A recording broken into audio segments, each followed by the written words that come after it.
Welcome to Once Upon a Time Originals, where you can be enchanted by familiar and unfamiliar fairy tales in their original form.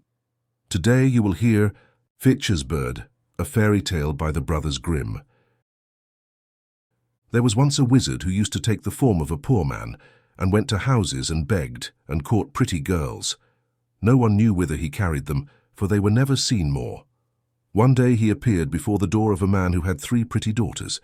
He looked like a poor weak beggar and carried a basket on his back, as if he meant to collect charitable gifts in it.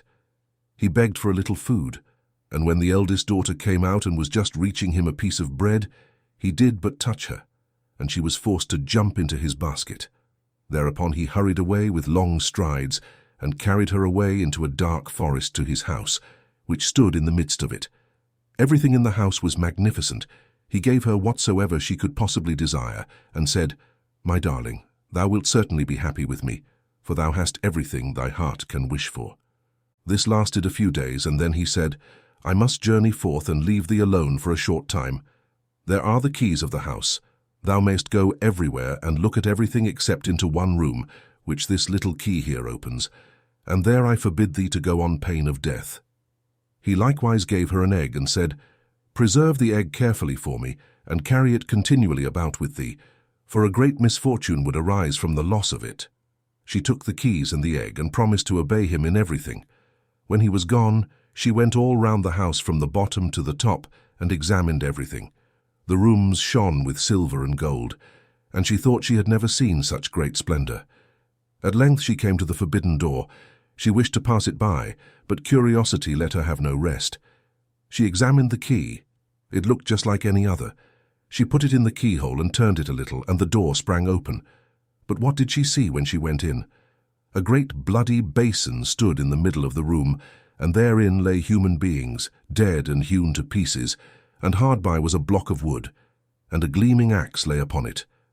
She was so terribly alarmed that the egg which she held in her hand fell into the basin.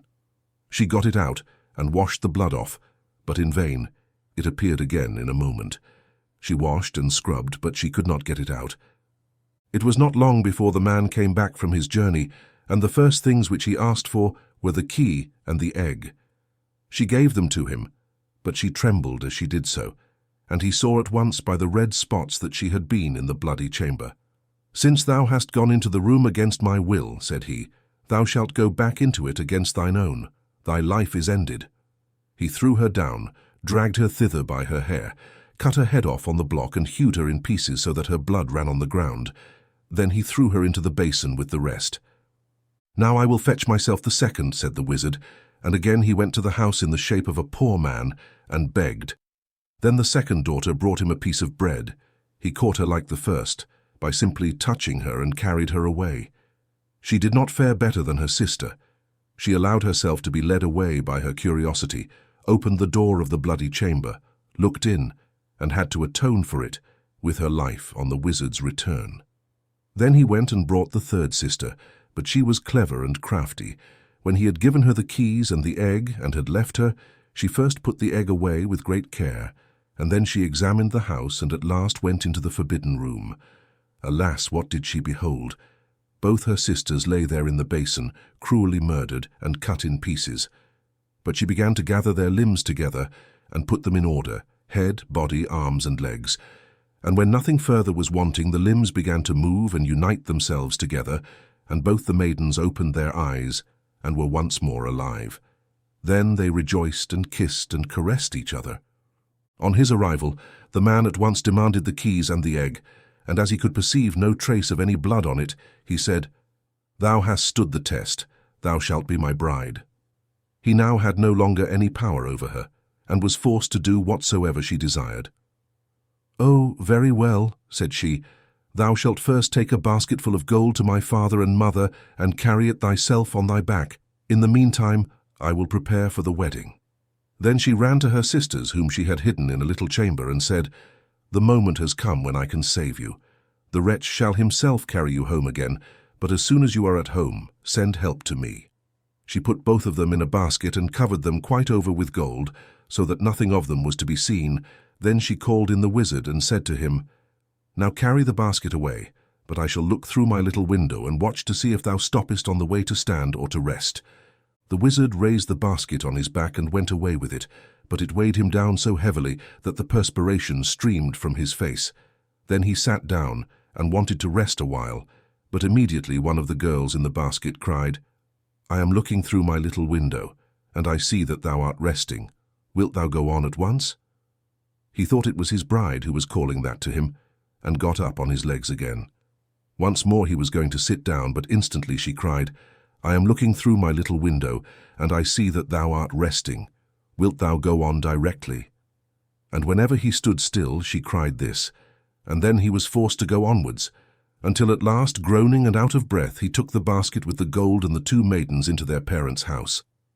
At home, however, the bride prepared the marriage feast and sent invitations to the friends of the wizard. Then she took a skull with grinning teeth, put some ornaments on it and a wreath of flowers, carried it upstairs to the garret window, and let it look out from thence. When all was ready, she got into a barrel of honey, and then cut the feather bed open and rolled herself in it, until she looked like a wondrous bird, and no one could recognize her. Then she went out of the house, and on her way she met some of the wedding guests, who asked, "O Fitcher's bird, how comest thou here?" "I come from Fitcher's house, quite near." "And what may the young bride be doing?" "From cellar to garret she's swept all clean, and now from the window she's peeping, I ween." At last she met the bridegroom, who was coming slowly back. He, like the others, asked, "O Fitcher's bird, how comest thou here?" "I come from Fitcher's house, quite near." "And what may the young bride be doing?" "From cellar to garret she's swept all clean, and now from the window she's peeping, I ween." The bridegroom looked up, saw the decked-out skull, thought it was his bride, and nodded to her, greeting her kindly. But when he and his guests had all gone into the house, the brothers and kinsmen of the bride, who had been sent to rescue her, arrived. They locked all the doors of the house that no one might escape, set fire to it, and the wizard and all his crew had to burn. If you liked the story in its original version, don't forget to subscribe to the channel, hit the bell, and leave a like. Thank you, and see you next time on Once Upon a Time Originals.